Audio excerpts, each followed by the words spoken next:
Hey, what's up everyone? I hope you're all having a wonderful day or night. I hope you will enjoy today's video, so let's just get into it. I just got back from the gym, but a man with his full chest will DM you with a private Insta profile and no face as his photo. Like, hey, let me take you out. Sir, you could be 40, you could be 18. Have some common sense.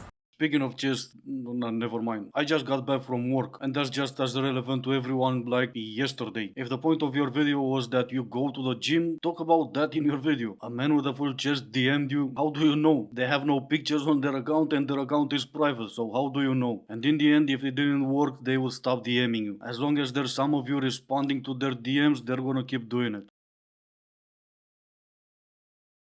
The New York Times published this article about how the dating apps themselves are starting to... See, I'm glad to hear that dating apps are going downhill, and everything that the creator said with the subscription prices is 100% true. I'll talk about that later. But my biggest issue with dating apps is the men. I'm straight, right? So I'm on dating apps trying to meet men. And I very quickly realized that the men that I want to meet are not going to be using Bumble. Like, the men on these dating apps are so dry. Considering how many of them complain about how they never get matches, they never get dates, you'd think they'd put some effort in, right? No, they don't. Because tell me why I spend 20 minutes crafting the perfect opener relating to something on their page so we could start a conversation.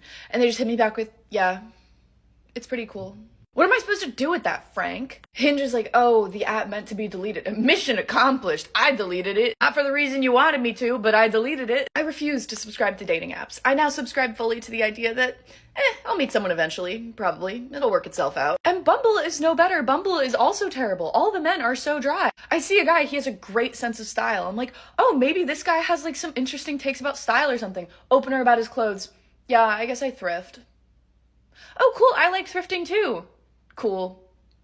That only shows you they're not interested in you. No one cares they took you 20 minutes to come up with a great opener. And you're not talking about the men that get no matches either, because you're not interested in them. You were reaching for the stars and they're not interested. If they were, they would not be giving you one-word answers. Common sense, isn't it? And no, dating apps are not going down. Match Groups, the one that owns the majority of dating apps, including Bumble, unfortunately for them, made 650 million last year. And this year it looks like they're gonna make even more. And that's considering the lawsuit they're going through.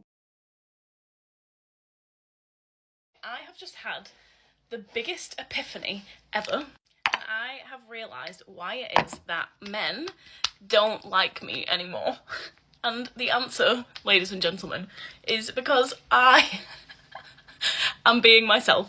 Yes, that would be exactly why. Two things, right? You finished making your point in 16 seconds. Or I did that for you because your video was 4 minutes and 37 seconds. So for next time you either take 16 seconds to make your point, or if you want us to watch your entire 4 minutes long video, don't give out the secret at the beginning. A little insight to why I've been single as long as I have. I have a 6-month rule. If they've not been away from their ex for 6 months, or their situationship, or whatever they were doing, no. We both know this day and age, exes just don't disappear. I also don't like how people find it easier to go and take their clothes off with someone else than to actually sit there and have an adult conversation about how they feel. The way people give you 100% effort in the beginning, and then over time it gets less and less and less, and you have to give more and more and more, and it becomes less of a relationship and more of a care plan. I also hate how people think that the grass is greener somewhere else. Little insight, it never usually is. And the biggest reason of all, people have a lovely tendency to go from relationship to relationship to relationship with no gap. No healing, no self-care, no self-reflection. And obviously no therapy. The funniest part to me is she's not talking about men for a change. She came out the closet a while back, and when she's talking about they give you everything at the beginning and then nothing, she was talking about, well, pretty much her. This girl thought she broke me. Ah, babes, you just lost a good sister. That's what you done. You're alone now. You're on your own. You're in no man's land. And after you knew what he done to me and everything I went through for all of yous lot, and then you want to go on Thursday night and stay with him at his mum's house? Yeah? Is that nice? Is it nice, Chanel? Is it nice the fact that you spent the night at my baby dad's house? Does it make you feel good? Does it make you feel big? I can say about big, but he probably made her feel good. That was your friend, right? The type of friend you would call sister. If you're trying to say she's a 304, well, guess what? That was your sister. If she's not a 304 and yet she slept with your ex, then maybe your ex is not as bad as you're trying to make it out to be. Either way, regardless of the point of your video, if you try to make yourself look better, you kind of didn't. I think horoscopes are fake and star signs aren't real. Find me a Sagittarius who doesn't have that intense, unhinged look in their eye. You can always tell who's a Sagittarius as soon as you make eye contact with them. And there are the crazy eyes. Funny enough, it seems to be a connection between crazy eyes and people who talk about astrology all the time.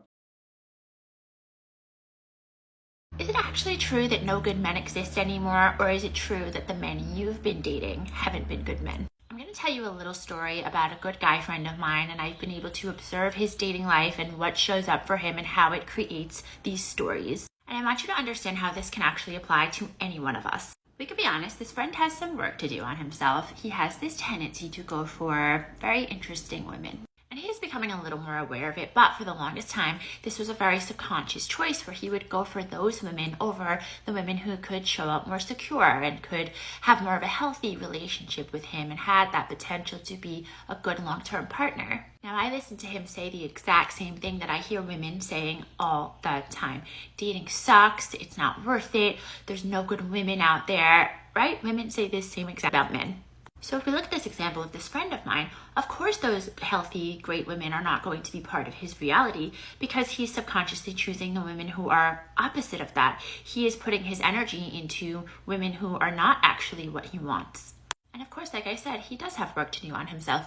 We attract what is on a similar vibration to us. That being said, no matter how much you heal, no matter how much of that work you do on yourself, absolutely, you're still going to come across these men who aren't ready for more, who are emotionally unavailable. So what I want you to be aware of is the way you're taking your experiences and applying them to the whole. Of course, there's good men out there. How could you actually say there aren't? If you're a good woman and you're out there dating, you're doing the inner work, you're doing the subconscious rewiring necessary to get yourself to a better place. Alright, and I'm done. Not because she was wrong, because she was not, but there's only so much of this vibration, rewiring, and energy I can take in one single video. Bottom line is, you attract what you are. If you're a 304, you're gonna attract F-boys. And yes, good women will attract F-boys just as well, but they know how to root them out and only deal with good men in their life. The 304s will deal with the F-boys and then complain there's no good men left. And that goes for men as well. If you spend your entire life checking out half-naked women on Instagram, then that becomes your reality. You're gonna completely ignore the girl working at Starbucks smiling at you like she begs for your phone number because she becomes invisible to you. She's no longer part of your reality.